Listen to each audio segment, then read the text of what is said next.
Hello, everyone. Welcome back to our English podcast. This is Jack, and very happy here today. If you are learning English and you want to speak simple, real English, this podcast is for you.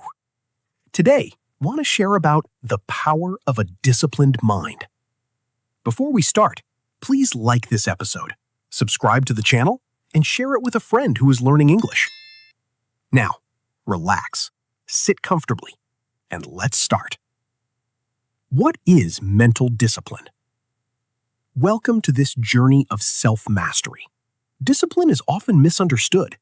People think it is about punishment or restriction.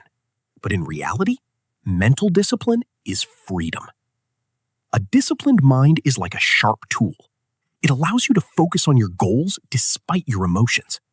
Without discipline, you are a slave to your moods. If you feel tired, you stop. If you feel bored, you quit.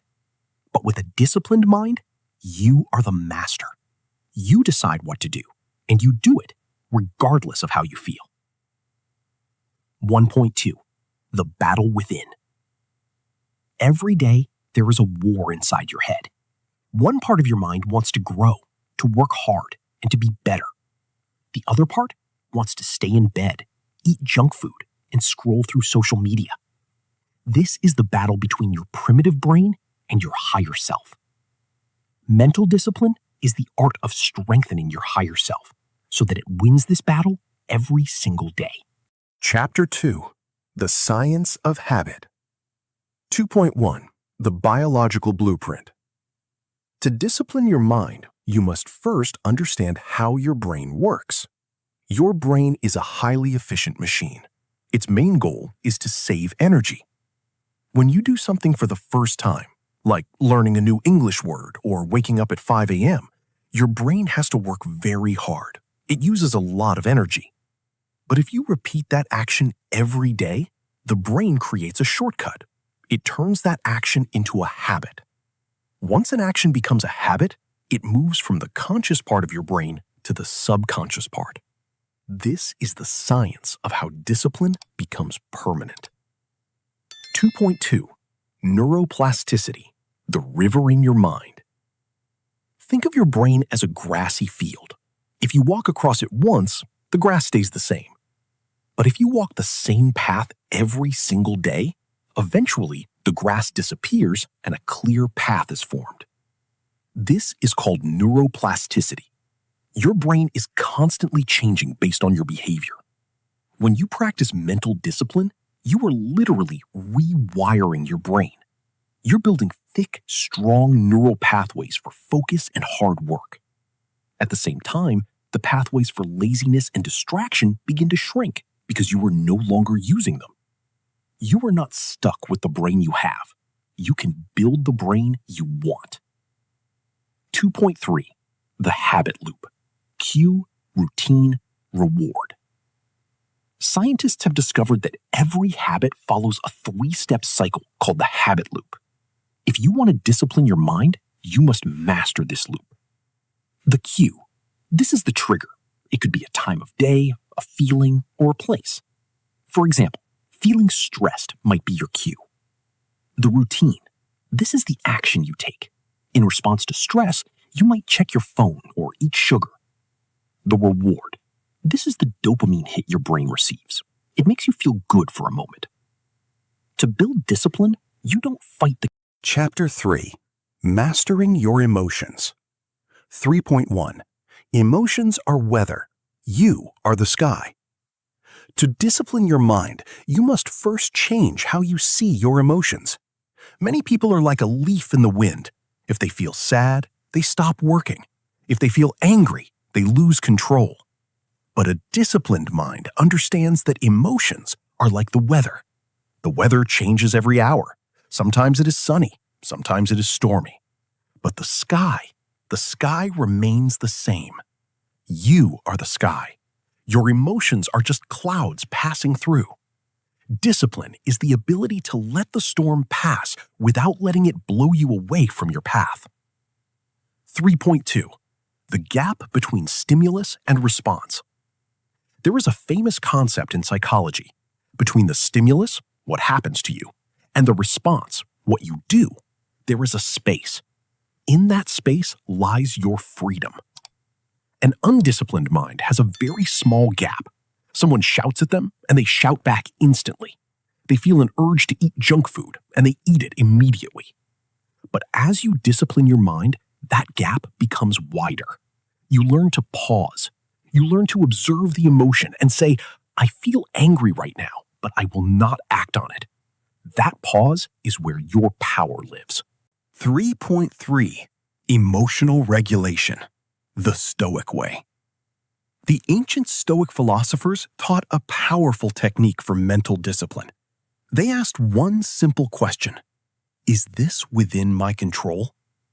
Most of our emotional pain comes from trying to control things we cannot. You cannot control what people say about you. You cannot control the traffic. You cannot control the past. When you discipline your mind to focus only on your own thoughts and actions, you become emotionally unbreakable. You save your energy for things that actually matter. 3.4 Transforming Energy. Discipline doesn't mean ignoring your emotions. It means transforming them. Anger can be turned into the energy to work harder. Sadness can be turned into the wisdom to write or create art. Instead of being a victim of your feelings, use them as fuel. When you feel frustrated because you aren't reaching your goals, don't quit. Use that frustration to study one more hour. Use that energy to push through the pain. This is the ultimate level of mental discipline, making your emotions work for you instead of against you. Chapter 4. Focus in the Age of Distraction. 4.1. The War for Your Attention. We live in a world that is constantly screaming for our attention. Every notification, every email, and every infinite scroll on social media is a direct attack on your mental discipline. The engineers in Silicon Valley have designed these apps to trigger a dopamine release in your brain, making it harder and harder to focus on a single task. But remember, where your attention goes, your energy flows. If your attention is scattered, your life will be scattered. To discipline your mind, you must learn to build a fortress around your focus. You must treat your attention as your most valuable currency. 4.2. The Myth of Multitasking. Many people believe they are productive because they do 5 things at once. They listen to a podcast, reply to a text, and try to study English at the same time. This is a dangerous myth. Science shows that the human brain cannot multitask complex thoughts. It only switches between them very fast. Every time you switch, you pay a switching cost. It takes your brain an average of 23 minutes to return to deep focus after one single distraction.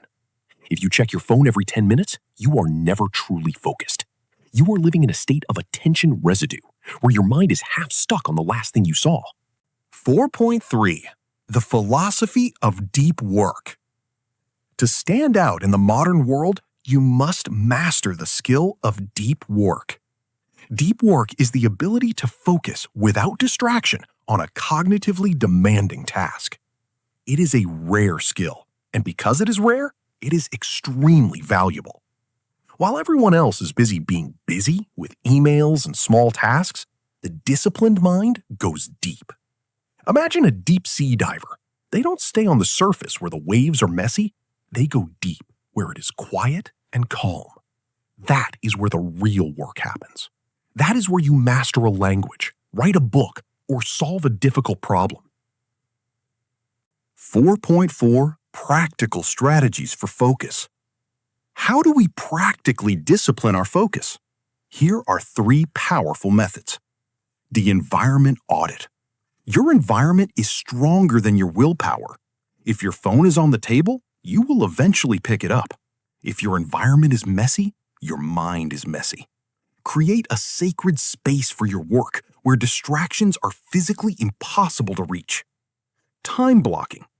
Don't just say, I will study today. Say, I will study from 10 a.m. to 11 a.m. Give your mind a clear boundary. When the mind knows it only has 60 minutes, it stops wandering. Digital minimalism. You don't need every app. You don't need every notification. Discipline your mind by deleting what doesn't serve your goals. Choose quality of information over quantity. Chapter 5. Overcoming Procrastination. 5.1. The Psychology of Delay. Procrastination is not a time management problem. It is an emotional management problem. We don't procrastinate because we are lazy. We procrastinate because the task in front of us makes us feel anxious, bored, or overwhelmed. When your mind perceives a task as difficult, the amygdala, the fear center of your brain, triggers a fight or flight response. Since you cannot fight the task, you flee from it by scrolling through social media or watching TV. To discipline your mind, you must recognize that procrastination is just a protective mechanism of your brain trying to avoid stress. Understanding this is the first step to breaking the cycle. 5.2. The 5-Second Rule by Mel Robbins. One of the most powerful tools to kill procrastination is the 5-second rule. There is a small window between having an idea to act and your brain killing that idea with excuses. The moment you have an impulse to work, you must physically move within 5 seconds.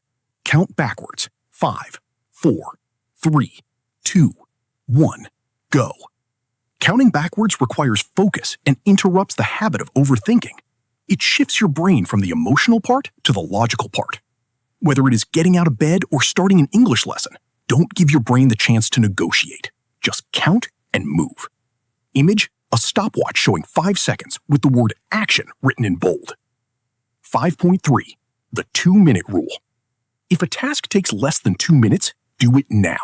Washing a dish, replying to an important email, or picking up your clothes. Do not put them on a to-do list. For larger tasks, use the 2-minute version. If you want to study for 2 hours, just commit to studying for 2 minutes. Often, the hardest part is starting. Once you have started, the Zeigarnik effect kicks in, a psychological phenomenon where the brain wants to finish what it has already begun. Discipline is not about finishing a giant task. It is about having the courage to start for just 2 minutes. 5.4. Forgiving yourself. A disciplined mind is not a perfect mind. One of the biggest reasons people keep procrastinating is guilt. You feel bad because you wasted yesterday, and that bad feeling makes you want to avoid work again today. Break the cycle by practicing self-forgiveness. Research shows that students who forgave themselves for procrastinating on their first exam studied more for the second one.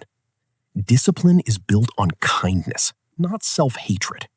If you fell off the track, don't waste time crying. Dust yourself off and get back to work immediately. 5.5. Perfectionism, the great trap. Perfectionism is procrastination in a fancy suit. You wait for the perfect time, the perfect mood, or the perfect plan. But perfection is an illusion. A disciplined mind chooses consistency over perfection.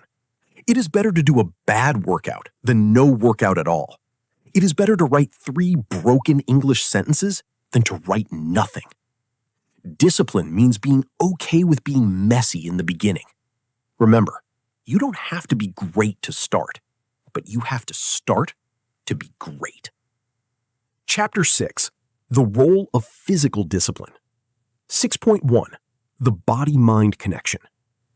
You cannot have a sharp mind in a neglected body. Your brain is not a separate entity. It is a physical organ that depends on your blood, your breath, and your physical state. When you discipline your body, you are automatically disciplining your mind. Think of your body as the temple of your will. If the temple is weak, the will cannot be strong. This is why almost every great thinker, leader, or artist in history had some form of physical discipline. When you push your body to run that extra mile or finish that last set of exercises, you are teaching your mind to endure discomfort. Physical toughness is the foundation of mental toughness. The long game. Discipline is not a sprint. It is a marathon. It is better to study for 20 minutes every day than for 5 hours once a week. Nature does not hurry, yet everything is accomplished. Be patient with yourself. You will have bad days. You will fail.